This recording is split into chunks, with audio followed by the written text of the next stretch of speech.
Yan, first time na nabuksan. Mabubuksan niya yan. At saka yan naman, hindi naman yan yung ano, parang ano, digital yan eh. Aha. Anong year model ito, sir? 2008. Ang model. Ano pa rin, Hindi pa rin laspag eh. Mahal pa sa amin yan. 300 pa. Sa market, sa ano, sir?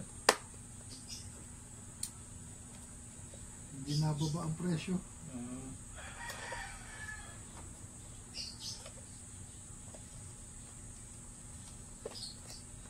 Bakit hindi nababa ang presyo ng ano? Maraming mga naka-FD eh. Maganda yata, ano nito eh. Quality eh. Oo, maganda quality naman talaga. Saka pag gusto mong papormahin, talagang bibigyan ka ng forma na pag gusto mong i-customize. Ang dami rin pala ng pyesa niyang inupak mo.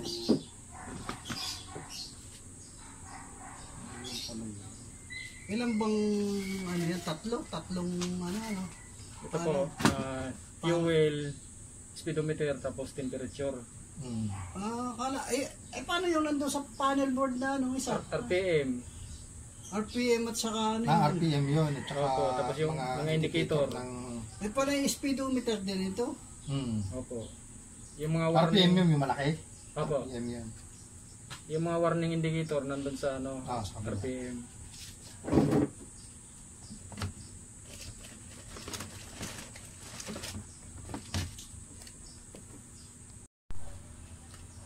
Kumukurap-kurap, sir, no?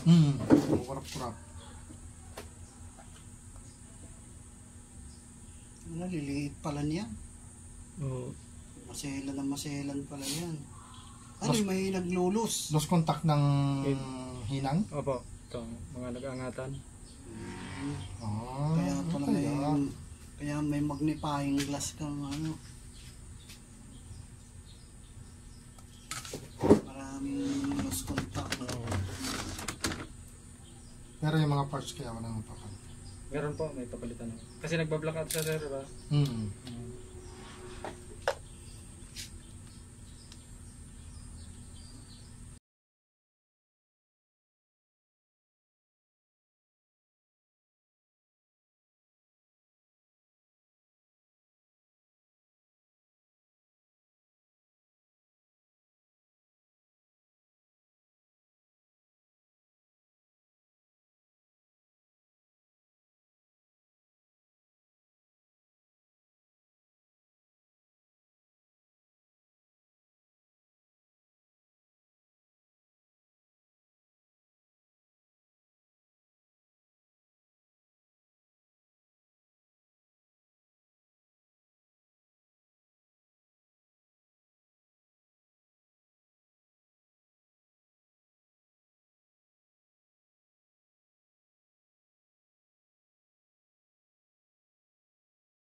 stroll ka saan, makita mo, mayroon palang ganito.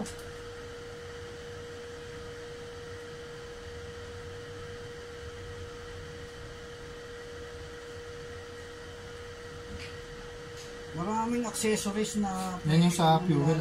Aha. Ito sa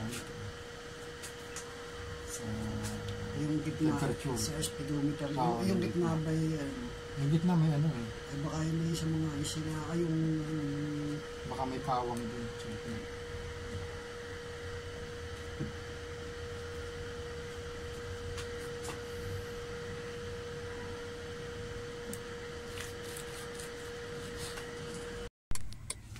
Yan, mga sir, yung ano, Honda FD na anong year mo dito? 2008 2008. Bali ang issue kasi ni sir, mga sir, yung ano sa panel gauge niya, yung fuel gauge niya, ano, lagi naka full tank sir, no? Kanina pagdating nyo, pagdating ni sir kanina, minsan may mga bawas-bawas dyan, pero sagad dangan dito yung ano, yung indicator niya sa full, pero yung iba may bungi-bungi. Yung ngayon, ayos na, ito na yung gas ni sir. Tapos yung minsan daw na blackout daw. Ano sir, pag nalubak nabu-blackout? Minsan pag nalubak. Minsan talagang wala, totally Oh, black. ayan. Kaya meron siya pag nag-flasher ka. Ayan, obserbahan mo na lang to sir, no? Kasi Oo. kanina pagdating nyo gumana eh. Ito lang yung nagloko kanina pagdating nyo, yung fuel. Pero ngayon, ayos na yung fuel. Ito, kulang-kulang din yan dati. Yung zero na yan. Bawas-bawas. Dito yan sa ano, padalawang digit. Ah, Natakbo ka ng 70. Ay di kulang na nagiging 1. parang nabungi-bungi yung number. Ayan. Hindi, tatlo na nga. Ngayon sir, obserbahan mo na lang. Tatlo ng number ang nag-i-indicate na ang pagbabagong buhay. Kanina sir, pag binuhay mo, Pag binuhay mo, tatlo na. yan, hindi siya kumpletong ganyan. Yeah. Pag binuhay mo. Yan. Ang nabubungi yung nasa gitna. Yun. Yung gitna ang bungi. Doon sa pinakataas. Ngayon sir, kumpleto na. Ayan. Kompleto na. Ayun. Nice na mga sir. Honda Civic na FD upper gauge niya. Yan yung kadalasan nasisira dito sa FD. Yung upper gauge talaga. Ayan. Nice na sir yung ano. Fuel gauge mo. Hindi na siya. Galing pa si sir ng ano, ng Batangas. Santo Tomas. Santo Tomas. Yan. Dinayo tayo.